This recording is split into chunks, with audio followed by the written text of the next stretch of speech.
Good evening, dear listener. Find a cozy spot, perhaps tuck in your blanket just a little tighter, and settle into a quiet moment of calm. Maybe pour yourself a warm cup of tea, or simply breathe in deeply, feeling the gentle rise and fall of your chest. Let your eyes drift closed, and as you do, imagine yourself slipping into a world where shadows whisper secrets, and the air hums with unseen currents of intrigue. Tonight, I invite you to imagine a realm not so different from our own, yet woven with threads of mystery so intricate they could make a spider's web seem simple. Picture a landscape where the corridors are lined with silent watchers, and the language of power is spoken in hushed tones like the soft rustle of silk. Think of a game played on a stage more elaborate than any office politics you've known, where alliances are as fragile as a delicate glass, and trust is a rare coin traded in shadows. Feel the subtle tension in the air, like the faint hum of an unread message waiting to change everything, or the quiet pressure of a crowded street where every step is watched, every gesture calculated. As the night deepens, so does the sense that this story is stranger than your most tangled email chain or the endless maze of traffic at rush hour.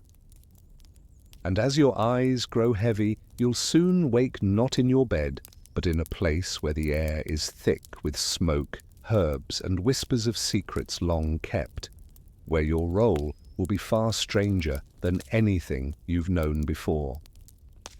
The air around you is thick, heavy with a melange of scents that tangle together, the sharp tang of burnt herbs, the earthy musk of sweat, and a touch of something sour, perhaps vinegar or spoiled meat, lingering stubbornly in the shadows. Your skin feels the coarse texture of a rough linen cloth draped loosely over your shoulders, its fibers gritty against your skin, while the chill of the stone or dirt beneath your feet prickles through your soles. As you slowly lift your head, you notice how the space around you is a jumble of contrasts. Faint light filters in through narrow, uneven openings, casting jagged shadows across cracked plaster walls and low, arched ceilings. The architecture whispers of a time long past, with carved stone and rough-hewn beams cluttered with objects that seem both mundane and mysterious. Glass bottles filled with strange liquids, rusted iron tools, and masks with long curved beaks that seem to stare back at you with silent judgment. Your senses are assaulted with a cacophony of sounds. Distant bells reverberate through the streets, mingling with the distant moan of a sick child, the hurried footsteps of merchants haggling, a blacksmith's hammer striking metal with a rhythmic clang. Somewhere nearby, a dog barks, followed by the soft murmur of prayers muttered by cloaked figures, their voices rising and falling like a haunting chorus. The scent of smoky fires and burning herbs weaves through the air, punctuated by the acrid sting of sweat and the faint aroma of rotting flesh, reminding you that life here is a ceaseless battle against decay and disorder. Your tongue touches your lips, dry, possibly cracked from the persistent dust and the bitter taste of unwashed air. You reach out tentatively, fingertips brushing against coarse fabric, rough leather, cold stone, textures so different from the sleek smoothness of modern life, so unrefined, so brutally honest in their discomfort. It's almost humorous. Your idea of a bad morning used to be forgetting your phone charger, and here it's realizing your mask smells worse than the patients you're supposed to help. You shift, trying to sit upright, and your muscles protest with a dull ache, each movement reminding you that comfort is a foreign concept in this place. You reach out instinctively for the cloth covering you, perhaps to tighten it, or simply to hold on to something familiar amidst the chaos. As you do, a gust of cold wind sneaks through a crack in the wall, carrying with it the scent of damp stone and distant smoke stirring a shiver along your spine. Now take a moment, breathe. Feel the weight of this environment pressing against you both physically and emotionally. You're in a village, or perhaps a city, where every corner whispers stories of survival, power, and secrets kept under lock and key. You see figures moving through the narrow streets, doctors in coarse robes, their faces shadowed and serious, children darting between stalls, their laughter muffled by the weight of the moment, soldiers with stern expressions, their armor clinking as they pass. The townspeople's eyes flicker with a mixture of respect and apprehension as they glance your way, an outsider cloaked in the unfamiliar, yet somehow integral to the unfolding story. In this moment, you realize that your role extends beyond mere observation. The respect you receive, mixed with a silent wariness, signifies that this is no ordinary place, no mundane realm where office politics dictate the flow of a single day.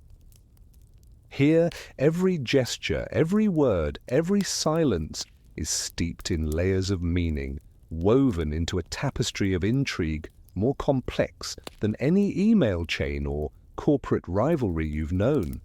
It's a web of alliances and betrayals, woven through centuries, an intricate dance where the stakes are life, death, and legacy. And as you look around, the bigger picture begins to come into focus.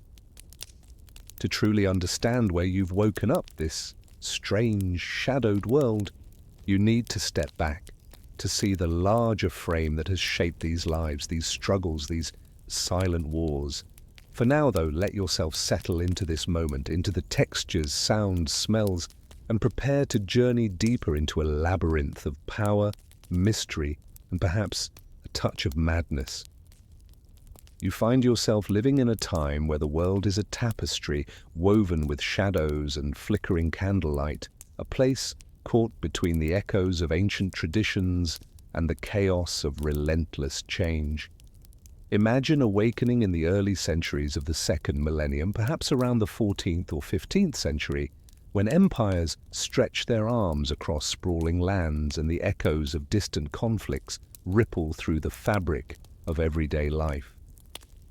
It's an era where the Byzantine Empire still lingers, clutching onto its fading glory, and the echoes of its grandeur are only faint whispers among the rising powers of Western Europe, the crumbling remnants of the Holy Roman Empire, or the distant, mysterious Orient. This was a world teetering on the edge of transformation, yet firmly rooted in traditions that seem almost timeless. The society you wake up in is a patchwork of layered hierarchies, nobles seated at the top, wielding power with a flick of their hand or a nod, living in castles that seem to sprout from the earth like the roots of some ancient tree. Beneath them, the clergy holds sway, not just spiritually but politically, as bishops and monks often act as advisors or power brokers, their influence woven into the very fabric of governance. Merchants, artisans, and traders form the bustling middle class, their wealth measured in coins and rare silks, while the common folk, peasants and laborers, live at the mercy of seasons, taxes, and the whims of their lords. The gap between the rich and the poor is as stark as the divide between day and night. Those with land and gold sit comfortably in their stone homes, often unaware or indifferent to the struggles of the masses who scratch a living from the muddy fields or the crowded markets. Power in this world is a delicate dance. The king or emperor rules from a throne that's often more symbolic than absolute, as regional lords and city-states wield their own sway.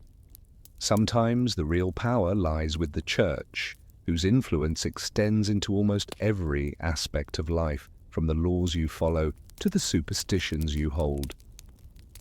Who commands, who obeys, who survives by strategy, luck, or sheer resilience? It's a game of layers, one where alliances shift like the sands, and betrayal lurks behind every smile. The streets are riddled with whispers of plots and schemes, all played out in a language of gestures, oaths, and secret signs. Imagine a society where your reputation can be shattered by a single rumor, and a single misstep could mean exile or death. As you look around, the physical world around you reveals itself in vivid detail. The city's streets are a jumble of cobblestones, uneven and slick with rain or spilled ale. Marketplaces are a riot of noise, traders shouting over each other, hawking everything from fresh bread to rare spices, while pigs and chickens roam freely among the carts and pedestrians. The buildings are a patchwork of stone, wood, and clay, their facades stained by smoke and time, with narrow alleys that seem to whisper secrets. Churches and cathedrals tower above, their spires piercing the sky, while monks and priests move solemnly through their grounds, their robes rustling softly. The scent of roasted meats, burning candles, and the distant stench of unwashed bodies fill the air, an aroma that's as alive and chaotic as the city itself. The sounds are a constant hum, a church bell tolling, a blacksmith hammering away at hot iron, children's laughter echoing down alleyways, and the occasional cry of a street vendor. Your senses are alive with textures, rough fabrics against your skin, the coolness of a damp stone bench, the prick of an itchy wool cloak. It's a world where taking a bath was almost a declaration of suspicion, as if washing yourself could wash away more than dirt, perhaps a sign of clandestine plans or secret alliances. Drinking water might be contaminated, and bread could be as hard as a brick, forcing you to gnaw carefully or risk choking. The taste of wine is sour, and the flavor of dried herbs is often more potent than the meal itself. For all its richness, life here demands resilience. Carrying buckets of water every morning is the medieval equivalent of CrossFit, and lighting a fire in damp weather can be an act of patience and persistence. Now consider the pace of life. Waking with the chime of church bells or the crowing of roosters, you step into a world dictated by the sun and the seasons, not by schedules or deadlines. Your day might be spent tending to fields, crafting goods, or attending church services that stretch for hours, sermons filled with fire and brimstone, superstitions woven into every prayer. Taking a bath was a suspicious act, almost like announcing to your neighbors that you were planning something shady. Instead, people washed their faces with a quick splash from a basin or rinsed their hands in a shared trough. Private hygiene was a luxury or a sign of aristocratic privilege. And forget gyms. Carrying water, chopping wood, or repairing armor was the medieval equivalent of CrossFit, daily rituals that kept the body as much as the mind. In this world, your frustrations are quite different from modern ones. Forget Wi-Fi outages or slow-loading websites. Here, lighting a fire in the rain is a daily challenge. Your modern stress about deadlines fades into insignificance next to the constant threat of war, famine, or plague. The very idea of a healthy lifestyle is replaced by surviving another day, another season of hardship, with superstitions and rituals guiding your every step. Some believed carrying a handful of onions in your pocket could ward off the plague. Talk about organic medicine. Others swore that sniffing flowers soaked in vinegar was safer than keeping distance from the sick. Masks, but make it medieval. Politically and culturally, this was a time when kings and queens ruled from thrones carved from solid wood or stone, their authority supported by armies, alliances, and often divine right. Kingdoms and city-states vied for dominance, often at the expense of their neighbors, with wars fought over territory, prestige, or resources. Invasions and sieges were part of daily life. Imagine a city under attack, its walls battered, and its people hiding in cellars, praying for salvation. Epidemics swept through populations like invisible storms, decimating communities and reshaping borders. Religion was woven into every aspect of life: your hopes, your fears, your understanding of the world. Superstitions flourished. Some believed that carrying a handful of onions in your pocket could ward off the plague, while others swore that sniffing flowers soaked in vinegar was safer than keeping your distance. Masks, but make it medieval. Amidst this chaos, the Church held sway, its doctrines shaping laws, morals, and even science. The fear of divine punishment was ever present, and many believed that the universe was a grand stage for God's will, with every misfortune a sign or punishment. Superstitions were as common as bread and cheese. Some thought that a red string around your wrist could ward off evil, while others believed that a cat crossing your path was an omen of misfortune, an animal both revered and feared. Now, with this grand tapestry of history laid out, you can see that your office politics, no matter how tangled or treacherous, are but a shadow compared to the Byzantine intrigue that once swirled through courts and corridors of power. The stakes then were life itself, played out in a game of deception, loyalty, and betrayal that could span generations. To truly understand the labyrinth of modern power plays, you need to step back and see the larger picture, the centuries of ambition, superstition, and survival that have shaped this tumultuous world. And so, as you prepare to descend further into this story, remember, the depths of human cunning and the chaos of history are often stranger, darker, and far more fascinating than anything you've known in your modern digital life. You wake up to a world that feels both familiar and startlingly different from your modern mornings. The first thing you notice is the rough texture of the coarse, woven blanket that clings to your skin. A fabric so thick and scratchy it's almost like being wrapped in a bristly brush. As your eyes flutter open, you're greeted by the faint glow filtering through the small, uneven window, an imperfect rectangle carved into a thick stone wall, casting a patchwork of shadows across the room. You stretch, limbs stiff from sleep, and reach out for your water, an old carved wooden basin sitting on a stone shelf nearby. Your hand dips into the cold water and you splash it onto your face, feeling the shock of the chill as it invigorates your senses and wakes you up more effectively than any alarm clock. The water is unfiltered, slightly murky, with a faint smell of mineral and something earthy, probably the well or stream it was drawn from. You splash again, trying to clear the sleep and the dust from your skin, and grimace as you realize that modern skincare routines are nothing but a distant dream. Here, survival means simply rinsing your face and hoping the smell of damp clothes or sweat doesn't make your neighbors turn their heads in alarm. Your morning hygiene routine is quick, utilitarian, and more ritual than indulgence.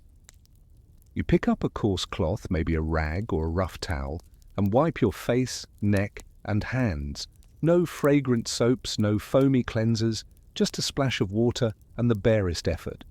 If you're lucky, a sprig of dried herbs or a pinch of vinegar might be added to the water, believed to purify or ward off sickness, though the effect is more symbolic than scientific. Forget your 10-step skincare routine. Here, it's all about splashing some water and hoping the smell doesn't scare the neighbors. Sometimes you might sprinkle a little perfume or aromatic herbs, rosemary, sage, or a whiff of rosewater, hoping to mask the natural odors that cling to you after a long night. The idea of bathing daily is ambiguous. Many see it as suspicious, almost like announcing to the world that you're hiding something or planning something shady, so most wash only their face and hands, reserving full baths for special occasions or emergencies. Your home surroundings echo this simplicity. The room is sparse, functional, and steeped in a quiet, earthy smell. smoke from the nearby hearth mingling with the faint scent of damp wood and old leather. The furniture is plain, a sturdy wooden table with rough edges, a few chairs with splintered legs, and perhaps a bench or two, all made from dark, heavy timber that feels warm and uneven under your fingertips. The walls are made of stone or wattle and daub, darkened by age and smoke, with cracks that let in the cool breeze or the scent of rain. Utensils are simple clay pots and iron tools, their surfaces rough and worn from years of use. The faint crackle of burning firewood and the occasional drip of water from the eaves add to the quiet symphony of your home. Rags and linen hang from pegs, their textures coarse and stiff from repeated washes or lack thereof. Clothes are heavy and rough, made from wool, linen, or hemp, often scratchy, sometimes stiff, and always designed more for function than comfort. A heavy tunic, a pair of coarse trousers, and a pair of worn leather shoes complete your daily outfit, each item feeling like a small protest against the softness and convenience of your modern wardrobe. Your idea of uncomfortable clothing might be a scratchy sweater, but here it's wool that feels like hugging a hedgehog and shoes that pinch your toes after hours of walking. Breakfast is a humble affair, nothing like the vibrant, fragrant cafes or smoothies you're used to. Instead, you might nibble on a piece of stale bread, its crust as hard as a brick, paired with a slice of aged cheese that has seen better days. Perhaps you dip a chunk into a thin, watery broth, or a weak porridge that's more about sustenance than flavor. The taste is dull, earthy, and unremarkable, yet somehow satisfying in its familiarity. Drinking water is a simple act, often from the same basin you use to wash, with a faint mineral tang that lingers on your tongue. If you're lucky, a splash of vinegar or a piece of dried fruit might add a touch of flavor, but mostly you chew and swallow with a resigned patience, modern coffee shop energy replaced by the slow, steady rhythm of survival. As you get ready to step outside, you might clip on a simple amulet or charm, perhaps a carved wooden figure or a small pouch of herbs, believed to ward off illness or misfortune. Before leaving, some recite a quick prayer or blessing, crossing themselves or muttering a protective phrase, hoping the divine will favor their day. Burning a pinch of incense or herbs near the door is also common, meant to purify the space and keep away evil spirits or disease. The rituals are simple but deeply ingrained, forming a mental shield against the chaos of the outside world. Your clothing is heavy, the fabric thick and rough, designed to protect against the cold and damp, but it's seldom comfortable. Wool sweaters scratch your neck and leather shoes pinch your toes after hours of wandering the uneven streets. You may notice how your body reacts, coarse fabric chafing your skin, the cold making your joints ache, or the stiffness settling in after a long night's rest. Your body is a living testament to the hardship of daily life. No ergonomic chairs or breathable fabrics here, just the raw, unfiltered experience of survival. Now take a moment to feel the textures, smells, and sounds of this life. The roughness of your clothes, the scent of burning firewood, the coolness of water on your skin, the gritty taste of bread. Your modern comfort is a distant memory. Here, everything is tactile, tangible, and often unyielding. Your idea of a comfortable morning might be a cozy sweater, but here, it's wool that feels like hugging a hedgehog and shoes that bite at your toes. Yet despite the hardships, there's a strange beauty in this simplicity, a rhythm of life rooted in necessity, in resilience, in the quiet acceptance of a world that refuses to change at your pace. And with that, you're ready to face the day. Your morning rituals, humble and unpretentious, set the tone. The world beyond your door waits, filled with the sounds of life, clanking, chattering, praying, and the occasional cry of a child, each moment a reminder that you're part of a grand, relentless story. But for now, breathe it all in and let your mind settle into the quiet strength of this ancient, unyielding world. The morning air hits you first, sharp, dry, and tinged with a chill that seeps through your rough wool cloak. A thin mist hangs low, wrapping the streets in a ghostly veil, softening the sounds of distant activity. The ground beneath your feet is a patchwork of uneven stones and muddy patches where footprints are pressed into the damp earth like memories of countless travelers. The scent of hay, damp wood, and the faint, acrid smell of burning fires mingle with the cooler breeze, creating an olfactory tapestry that's both familiar and oddly oppressive. As you adjust the strap of your leather satchel filled with herbs and small tools, you notice how the air feels different from your cozy home, more alive, more urgent. You are already dressed for your role, wearing a mask with a long beak, the fabric stiff and musty, filled with fragrant herbs and dried flowers, designed to ward off unseen dangers. Your hands, rough from years of work, clutch the strap tightly, ready to face the day's demands. Today you are a healer, a practitioner of the ancient art of care, though how much care is involved depends on the situation.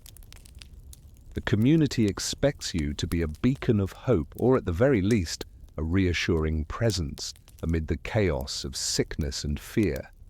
Children stare at you, half curious, half terrified, their eyes wide as they clutch their mother's skirts. Men and women nod politely, some with a cautious respect, others with a hint of suspicion, wary of your strange mask and the herbs you carry. Your role isn't just to heal. Sometimes it's to diagnose, to examine, to determine whether someone's illness is mortal or merely inconvenient. You walk through the marketplace, a noisy, vibrant place more chaotic than a modern shopping mall on Black Friday, but with more pigs than people. Vendors shout over each other, hawking bread, cheese, and dried fish, their voices sharp and persistent. The smell of freshly baked loaves mingles with the sweat of traders and the pungent aroma of rotting fruit left too long in the sun. You weave through the crowd, your presence marked by the weight of your tools, small bottles of herbs, a wooden stick for examination, perhaps a small charm attached to your belt. The clatter of carts, the murmur of voices, and the occasional shout of a merchant fighting over a price create a constant hum that surrounds you like a thick blanket of life. Your first task is to visit a sick child in a nearby cottage, its walls dark and smoky from the hearth. Inside, the air is thick with the scent of damp straw and medicine, most likely a bitter mixture of herbs and vinegar. You kneel beside the child, feeling the clammy forehead, noting the fever that burns beneath the skin. You press your fingers to the wrist, counting the pulse, an act that feels both ancient and vital. Your touch is rough but careful, sensing the subtle tremors of weakness or pain. You examine the child's tongue, a mirror of health or decay, and listen to the coughs that rattle like distant thunder. You decide to prescribe a mixture of herbs, perhaps thyme for the lungs, mint to ease the fever, and prepare to burn a bundle of dried herbs in a corner, hoping the smoke will purify the space. As you do, you recall stories of other healers who believed that carrying a cane wasn't just for support, but for poking patients from a safe distance, or that smoking tobacco inside the mask's beak was a sort of medieval aromatherapy. Your work involves more than just physical tasks. It's a delicate dance of social interactions. Nobles may look at you with a mixture of reverence and condescension, their fine robes and jewelry contrasting sharply with your rough attire.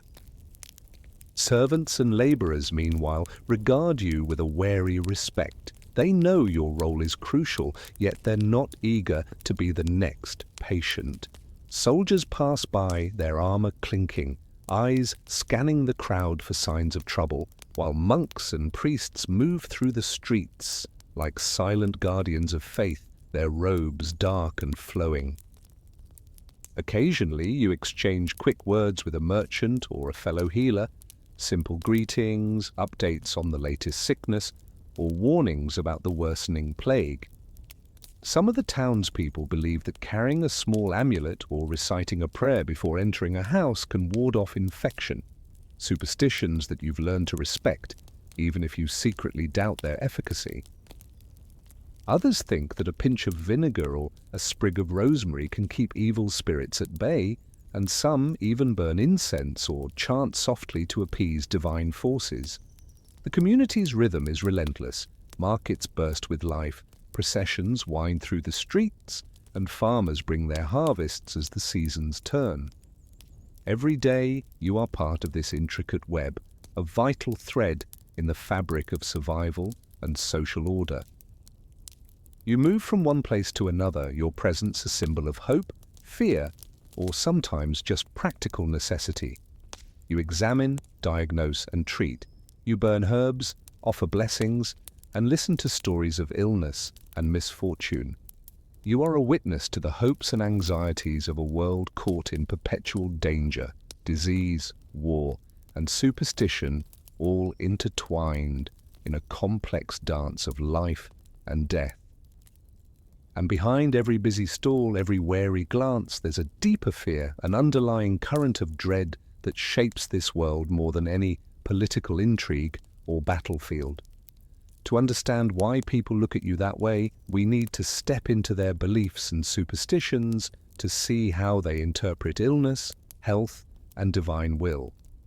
But for now, take a breath and embrace the rhythm of this life, its textures, sounds, and stories. The day is just beginning, and you are already woven into its endless, intricate tapestry. The air around you is thick with a heavy silence, broken only by the distant tolling of church bells, each clang a mournful reminder of death, of divine judgment, or perhaps both. You walk the cobblestone streets, the stones cold and uneven beneath your feet, as if mocking your every step. The churches are packed today, their walls soaked in the scent of incense and melted wax, the flickering candle flames casting dancing shadows that seem to writhe with unseen fears. The heavy wooden doors close behind you with a creak, sealing in the collective anxiety of the congregation. You feel it, this pervasive presence of fear. It's like the smoke curling from 1,000 chimneys, drifting into your lungs whether you want it or not. It's in the way people clutch their rosaries with trembling fingers, crossing themselves with hurried, almost desperate gestures before beginning their day's chores. Every whisper, every murmur, every prayer is a tiny act of rebellion against the chaos that threatens to swallow them whole. They believe that their faith is the armor against the darkness, whether it's the plague, famine, or divine punishment. You see it in the faces of the townsfolk, eyes wide with a mixture of hope and dread, clutching images of saints, their homes decorated with small wooden icons, candles flickering like tiny beacons of certainty in a world gone mad. Today, you might scroll through TikTok for comfort, seeking distraction in the endless scroll of modern life, but here, people clutch rosaries as if they were life jackets in a storm. Their daily routines are punctuated by signs of devotion, anointing themselves with holy water, kneeling in prayers before every meal, or making the sign of the cross at the sound of a bell. These are not just rituals, but lifelines, tiny anchors holding them steady amidst the chaos. You notice the strange superstitions that cling to their everyday existence, amulets carved from bones, herbs hung in doorways, symbols drawn in chalk on thresholds. Some believe that carrying a dead toad in your pocket could ward off the plague, a bizarre talisman that sounds more like a potion from a witch's brew than a serious cure. Others think that whipping themselves in the streets, scarlet streaks across their backs, will earn God's mercy, a brutal form of prayer that mixes pain with faith. It's the medieval version of essential oils, except with a slightly higher chance of accidental poisoning. You chuckle inwardly, knowing that in their eyes these acts are serious, faith infused into every strand of their daily lives. Yet beneath this tapestry of devotion and superstition, deep fears simmer just beneath the surface. The fear of the pox, of famine, of falling out of divine favor, the fear that the world itself is unraveling, that some invisible, rotten miasma is creeping into every breath, poisoning everything it touches. These fears are the threads that bind the community, uniting them in collective anxiety or tearing them apart in accusations. You see it in the hurried whispers, an old woman pointing fingers at her neighbor, accusing her of witchcraft because her crops failed, a crowd gathering in suspicion around a woman with a strange scar, calling her a heretic. The community is always in a state of heightened alert, ready to turn on itself at the slightest sign of trouble. Lynchings happen swiftly here, fueled by fear and superstition. Accusations of witchcraft or heresy spread like wildfire, igniting mobs that drag the accused through the muddy streets, their screams swallowed by the chant of prayers and curses. You sense the tension, the thin veil separating order from chaos, and realize that beneath the surface, everyone is just trying to survive. Your role in this tangled web of fears is delicate. Some see you as a healer, a divine instrument sent to stave off death. Others view you with suspicion as a potential accomplice of the very evil they fear. They watch your every move, eyes flickering with hope or mistrust, whispering prayers when you pass, crossing themselves in silent plea or curse. You are both a symbol of salvation and a reminder of mortality, an ambiguous figure caught between life and death. You've heard stories that seem almost too bizarre to believe. Some believed carrying a dead toad in your pocket could ward off the plague, a superstition so strange it borders on the comic. Others thought that whipping themselves in the streets, bloodied and breathless, would earn divine mercy, a brutal ritual that leaves you wondering whether they're seeking salvation or simply punishing themselves for their sins. The atmosphere is thick with a quiet dread, a fog of collective anxiety that seeps into every stone, every breath, every prayer. Fear here is like the smoke from 100 chimneys. You breathe it in whether you want to or not. It's part of the air you breathe, woven into the fabric of daily life, shaping every decision, every relationship. You understand that faith is not just a comfort, but a shield, a fragile, flickering thing that can be shattered at any moment, revealing the chaos lurking beneath. And yet, amid the shadows of superstition and dread, people still cling to hope. Hope that divine power, prayer, or even odd rituals can stave off the inevitable. As you move through this world, you sense it, the unspoken truth that beneath the weight of fear, there are bonds that keep life moving forward. Bonds of love, loyalty, and simple human resilience, fragile, uncertain, but undeniably present.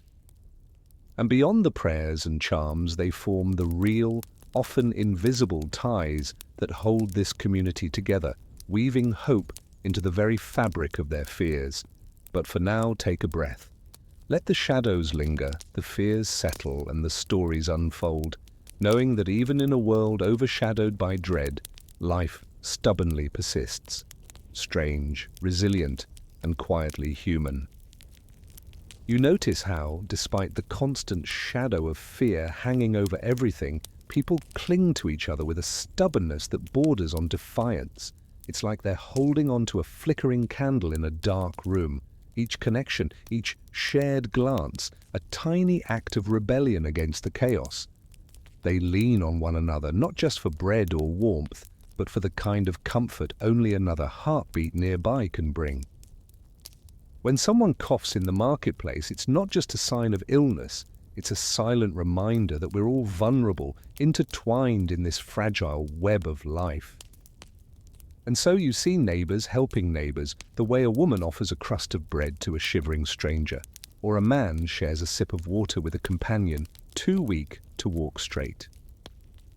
These moments are small but vital, proof that even in the face of death and despair, human kindness persists. In the heart of this world, family life is expanded and complicated, a tangled web of love, obligation, and sometimes imprisonment. Forget Netflix family drama. Here, your cousin might literally sleep on the floor 2 feet from you every single night, sharing a blanket, sharing a life that's both comforting and confining. Your grandmother's stories fill the long winter nights, her voice trembling but steady, anchoring you amid the chaos. Children run through the cramped, smoky rooms, their laughter ringing out despite the ominous clouds of pestilence outside. Your family is your fortress, yet also your prison, bound by customs, debts, and unspoken expectations that weigh as heavily as the stone walls surrounding your home. And then there are the friendships, those fragile bridges that hold communities together. You've seen it. Neighbors sharing a bowl of stew, whispers of advice over the fence, small acts of solidarity that are sometimes more about survival than affection. In times like these, trust is a delicate currency, often spent with caution. A neighbor's warning about a suspicious stranger or a telltale cough can turn into a silent accusation or a hastily whispered rumor. Sometimes a friendly gesture can backfire, an act of kindness seen as a sign of weakness or a cover for conspiracy. Still, beneath the suspicion, a quiet hope persists. Hope that someone will watch your back when the sickness or the gossip threatens to tear everything apart.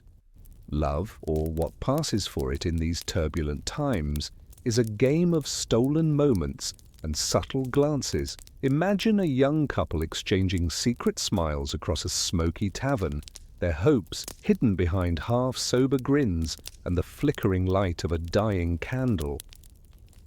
Maybe they promise to meet again by the ruined fountain or under the shadow of the old church tower, whispering promises that might not survive the next day's chaos. Romantic gestures are simple but charged, an accidental brush of hands, a furtive kiss behind a closed door, a note tucked inside a cracked pottery jar. Tinder swipes? Here, it's a glance across a tavern, a shared dance if the fiddles don't break, and the faint hope that love can bloom even amid plague and despair. Within this world, hierarchies shape every relationship, status and rank carving out boundaries that are as rigid as stone. Nobles look down their noses at peasants, their wealth and power making them untouchable, yet strangely vulnerable to whispers of rebellion. Clerics and monks, revered and feared, wield spiritual authority, sometimes genuinely, sometimes superstitiously, over the common folk. As a plague doctor, you walk this fine line, respected by some for your knowledge, feared by others, as a bearer of death. You are never fully trusted. Your mask makes your intentions opaque, your role ambiguous. You are both the healer and the harbinger, a symbol of divine mercy and mortal peril. Community life is punctuated by rituals, festivals, and gatherings that serve as both comfort and spectacle. You've witnessed processions winding through narrow streets, their colors bright against the grim backdrop of daily life. Men and women in embroidered cloaks, children in knickers and ribbons, all moving to the sound of drums, flutes, and the occasional sharp cry of the town crier. During festivals, the air is thick with the smell of roasted meat, spiced wine, and sweet breads, treats that momentarily lift spirits. At funerals, you see rows of mourners in black, their faces streaked with tears or dirt, touching relics or whispering prayers as the coffin is lowered into the earth.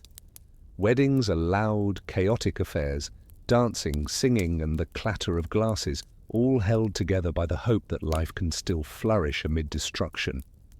You are part of these moments, your presence woven into the fabric of communal identity, whether as a healer, a witness, or just another face in the crowd. But social life is not without its shadows. Rivalries simmer beneath the surface, disputes over land, accusations of witchcraft, jealousies born of scarcity.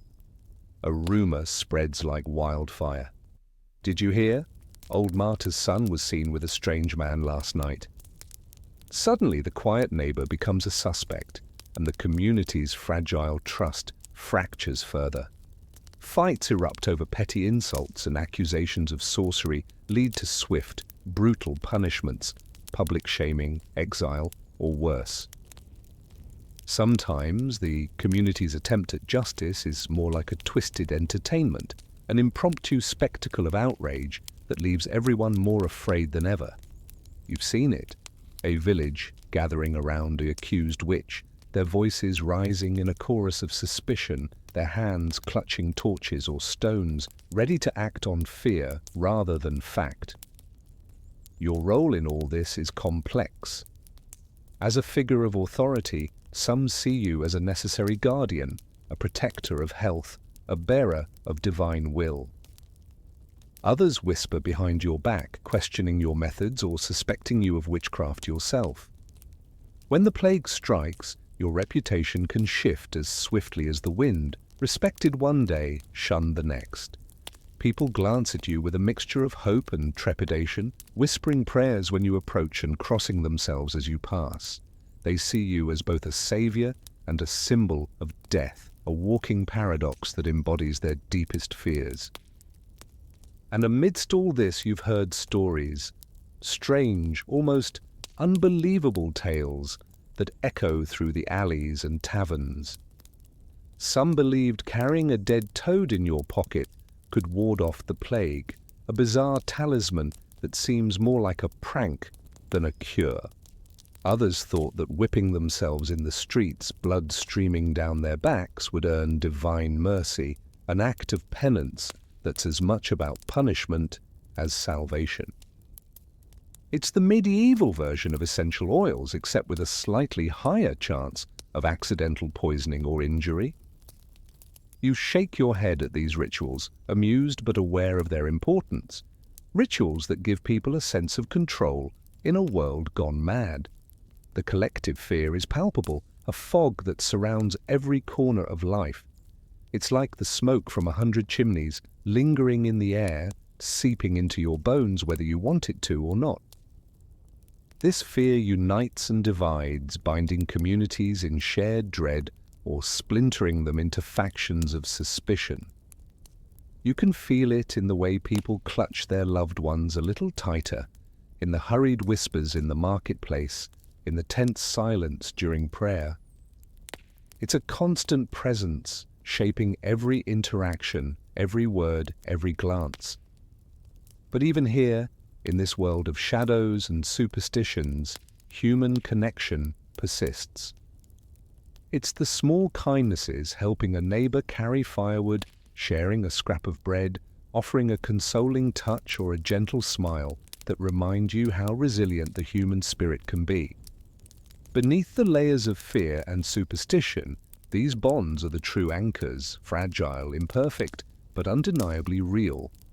They are the quiet heartbeat of a community trying to survive, to love, to find meaning in chaos.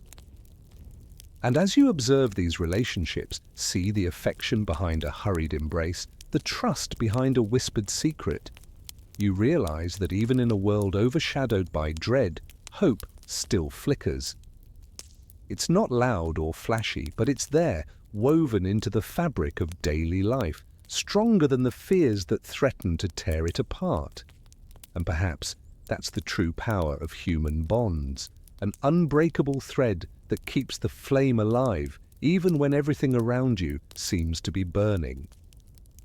So sit with that thought and remember, no matter how brutal the world becomes, the connections we forge, small, imperfect, and sometimes fleeting, are what truly sustain us.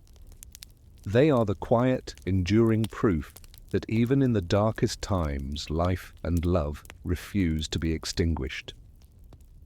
The air is thick with the smell of bread crust, faintly yeasted and warm, mingling with the earthy aroma of boiled legumes and the sharp tang of pickled onions. Shallow trenches of coarse, dark bread sit nearby, their rough surfaces cracked and inviting, ready to be torn and shared.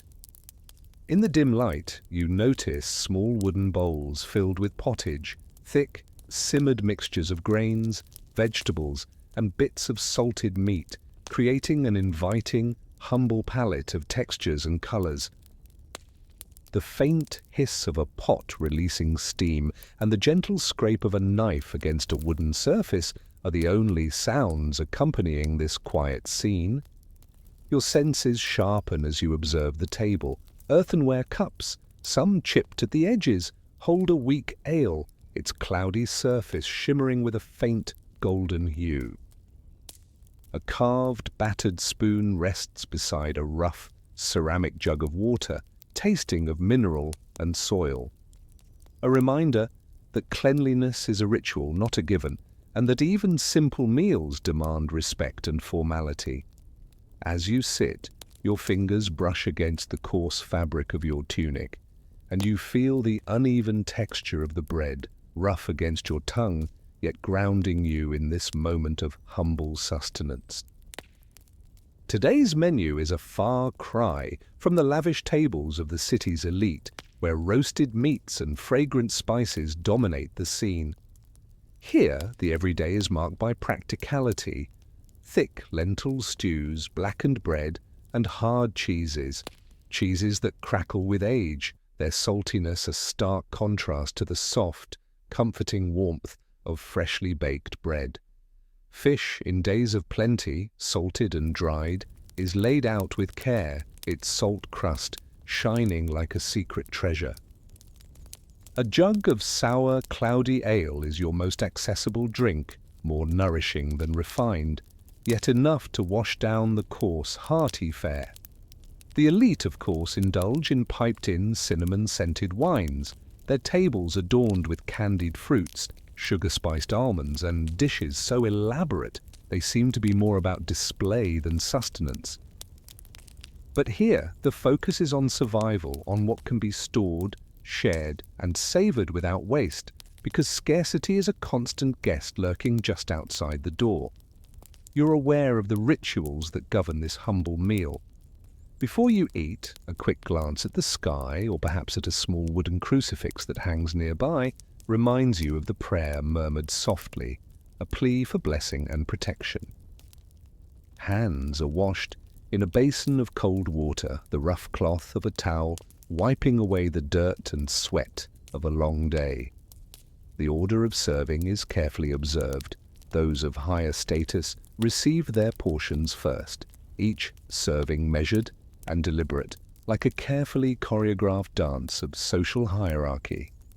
The meal begins with a blessing, a simple prayer whispered in Latin or the local dialect, asking for divine favor, and a modest thanksgiving for the bread and wine. As you pick up your knife, more a tool than an ornament, you notice how the handle is worn smooth from years of use, a testament to countless meals shared over generations. In this world, eating is not just about filling an empty stomach, but a subtle act of social positioning. The wealthy indulge in delicacies, spiced meats, exotic fruits imported from distant lands, sugar refined enough to make the tongue tingle, yet even they are bound by the season's offerings and the weight of tradition. The common folk, meanwhile, savor what they can: grain porridges, boiled vegetables, a piece of salted fish, knowing that tomorrow's meal might be less generous. The contrast is stark, but at the table, everyone shares the same air, the same flickering shadows, the same small moments of comfort.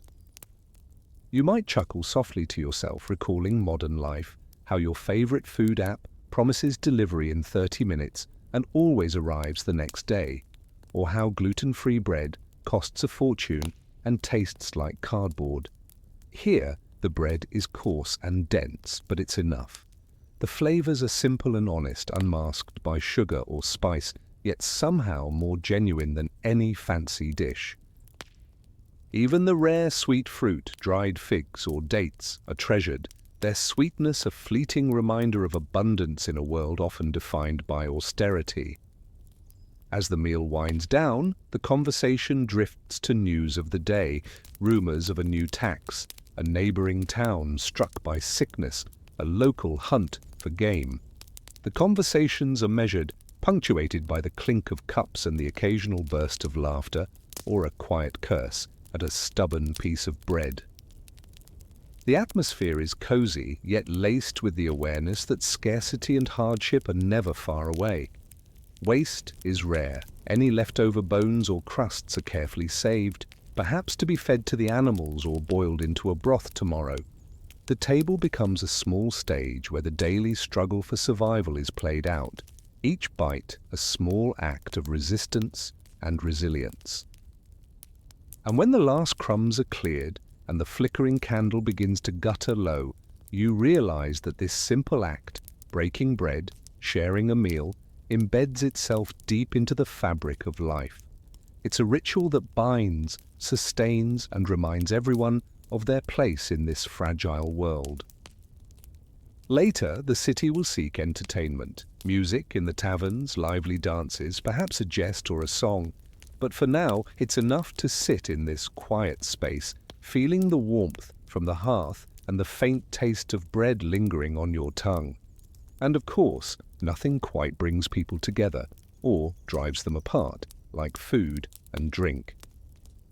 As you watch the flickering shadows dance on the walls, you understand that, in this world, the table is more than a place for sustenance. It's a stage for social bonds, a battleground of status, and a sanctuary of shared humanity. And perhaps after a good meal, the city's shadows will soften, and the night will call for music, laughter, and a little brave defiance against the darkness that waits outside. As the last traces of daylight fade behind the uneven rooftops, you step out from the shadowed doorway of the tavern, your feet muffled by a layer of sawdust and damp straw. Lanterns flicker along the narrow cobblestone street, casting warm pools of amber light that dance with the shadows of passers-by. The air is thick with the scent of warm ale, mingled with the faint, earthy aroma of damp wood and the lingering smokiness of a distant fire.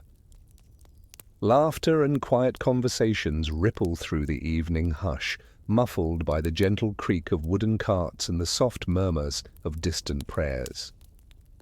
It's a scene of contrasts, where merriment and caution share the same breath, and the darkness hides stories both light and shadowed.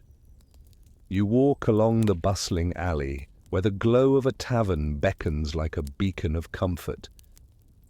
Inside, the air is textured with the rough warmth of bodies pressed close together, the scent of stale beer, and the faint, sweet tang of spilled honey mead.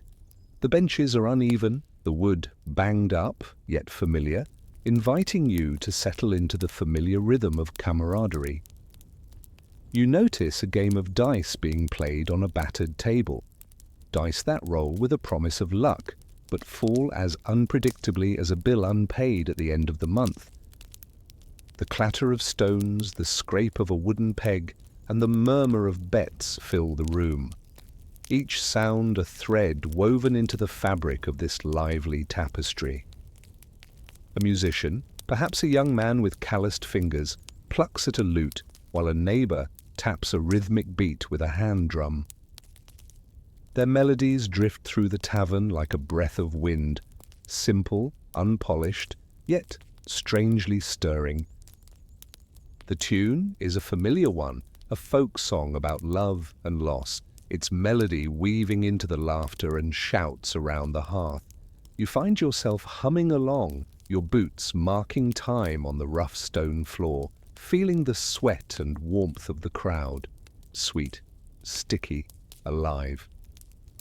Beyond the tavern's threshold, the street opens into a square where a modest festival unfolds.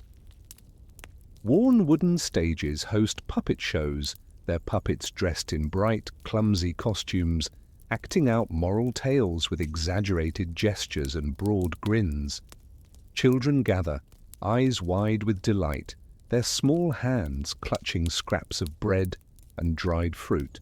Nearby, a procession of villagers carries flickering candles, tiny flames flickering like stars, moving slowly through the darkness in honor of St. John, or perhaps to celebrate the harvest. The air smells of wax and herbs, mingling with the faint aroma of roasted chestnuts and spiced wine. Occasionally, the mood darkens. A whisper spreads, and some step aside to watch a flagellant, cloaked in rough wool, march through the streets, whipping himself as penitence. The crowd's curiosity is tinged with reverence and unease, as the man's rhythmic strikes echo the pounding of a distant drum, like the heartbeat of a community grappling with its fears.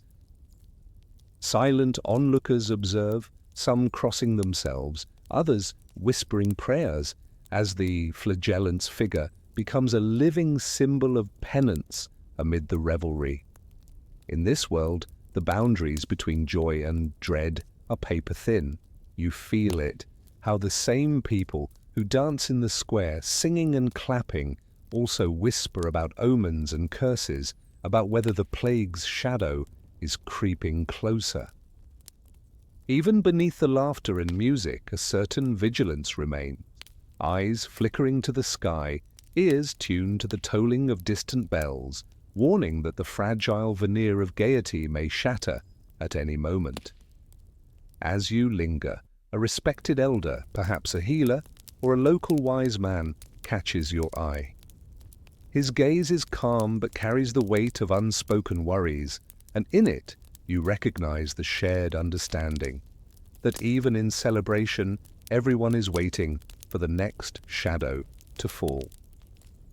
A child tugs at your sleeve, pointing excitedly to a troupe of acrobats performing a daring act, their figures swinging precariously on makeshift ropes. You smile softly, knowing that in this city, life's dance is a delicate balancing act between hope and despair, between the fleeting thrill of joy and the quiet acceptance of mortality.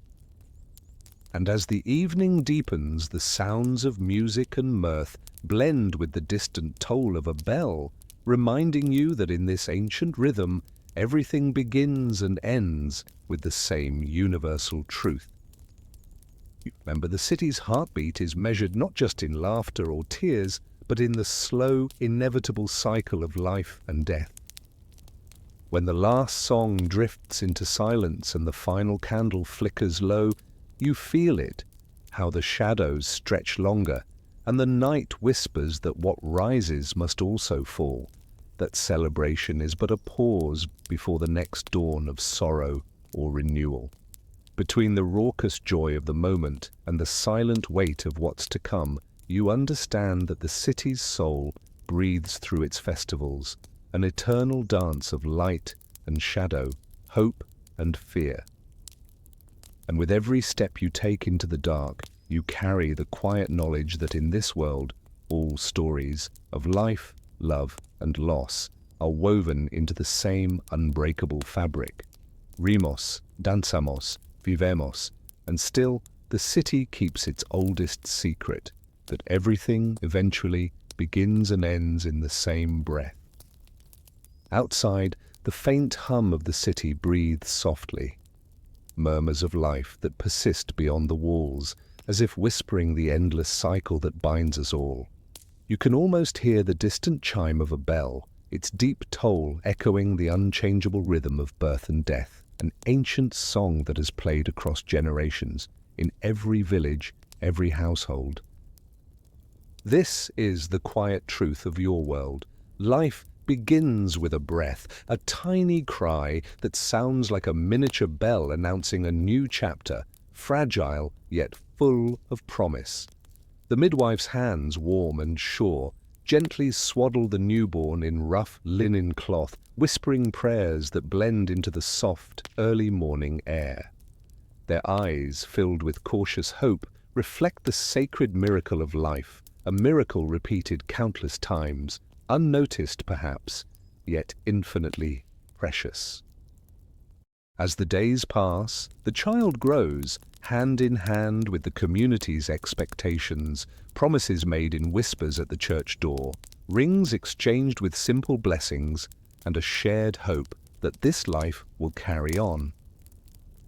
The family's stories are stitched into the fabric of shared memory, the grandmother's advice, the father's sturdy work, the mother's gentle lullabies, each object passed down, each word etched into the rough-hewn furniture of generations. A worn wooden bench, scarred by years of sitting, bears silent witness to these traditions, an enduring testament to continuity amid fleeting moments. Then comes sickness, the inevitable shadow that visits quietly or with sudden, cruel insistence. The simple chamber becomes a space of hurried prayers and whispered pleas, anointing with fragrant oils, murmured psalms, the uncertain weight of a life hanging in balance. If you are the healer, you stand at that threshold, caught between hope and helplessness, offering dignity in the face of the inevitable. The silence grows heavy, filled with the unspoken acknowledgement that some souls must leave before their time, their departure marked not by grand rites, but by the simple closing of eyes and gentle touches. In times of plague, the rituals tighten. Fewer words, hurried prayers, makeshift graves where many lie side by side beneath the cold earth, their names whispered in prayers that linger long after the shovels have fallen silent. The graveyard is a quiet place, where crosses and humble stones mark the final resting place of those who once laughed and loved, now part of the earth that sustains all life. And yet, even in these moments, when the body gives in, there's a gentle beauty. The humble icons of saints, the stained glass windows depicting the dance of mortality and salvation, remind you that life's fleeting nature is also a sacred gift. The book of Ecclesiastes whispers softly in your mind, there is a time for everything, a time to be born, a time to grow, a time to love, and a time to let go. The cycle continues unbroken, as inexorable as the seasons turning, each birth a promise, each death a quiet farewell. You close your eyes briefly, hearing the faint, distant chime of the church bell, its slow, deliberate toll, a gentle reminder that everything is transient. The candle's flame flickers, shadows dancing softly across the wall, like the dance macabre painted on the church's frescoes, reminding you of humility and mortality. The world's great miracle isn't just in the grand moments, but in the ordinary. Each loaf of bread cut, each cup of bitter herbal tea sipped, each laugh shared in the fading light. And so, as you prepare to rest, you allow yourself to breathe deeply, embracing the quiet certainty that life's beauty blooms precisely in its impermanence. The soft weight of the night settles around you, and you listen closely. The city's breath, your own, a fragile harmony. When the candle finally dims and the darkness takes hold, remember, the journey from birth to death is painted in countless small strokes, each one a testament to resilience and grace. Close your eyes now. The world continues in its silent, sacred rhythm, and it's your turn to sleep. The gentle glow of life remains like a memory that never truly fades, an eternal truth softly shining in the darkness.